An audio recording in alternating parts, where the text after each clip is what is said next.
What's going on, guys? This is PH Daniel Sanchez, art director and content creator. In this video I'm gonna share with you the insights of how I set up my studio to create all these images.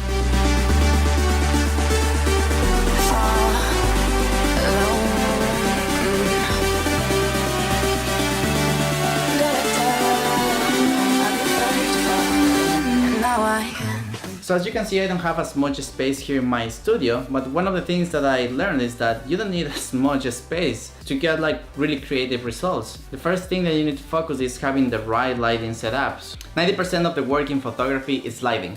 So if you don't have good quality lights, then your photographs are not gonna look any good. As a personal preference, I like working with softboxes. The reason why is because you have more control on the direction of your lighting. Softboxes tend to be more directional than umbrellas and octoboxes.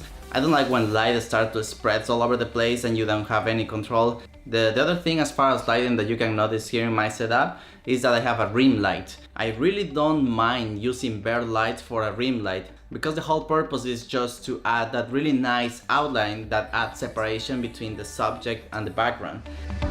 I'm falling down with you.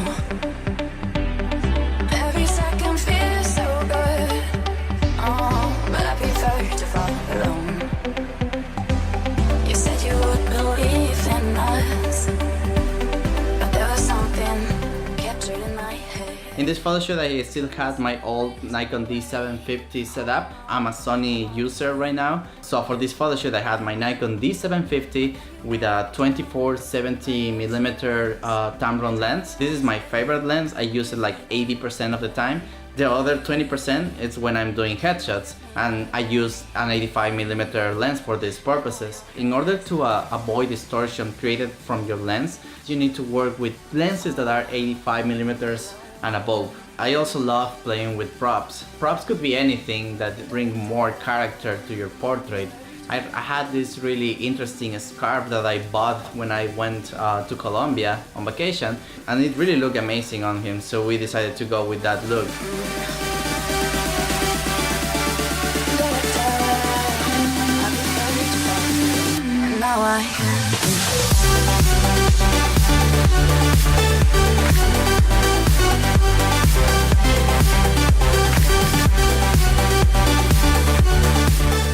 As a general rule, what I do as a photographer is I just create a space for my client to be comfortable in front of the camera.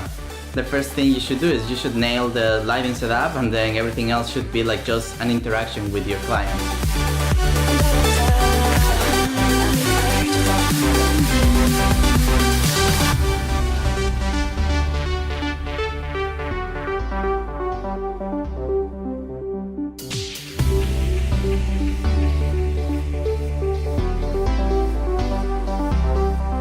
If you're curious about how to get the best quality light from your light source, I encourage you to watch this in-depth video that I did almost a year ago about Rembrandt Lighting, which is really interesting because I go in depth about how I use this lighting setup to achieve the Renaissance look that I have in my fine art photography work. So I hope you really enjoyed this video. If you want to keep up with my work, I've been mostly active in Instagram lately. Please hit the subscribe button, leave a comment below, share this video with your friends, and I'll see you next time.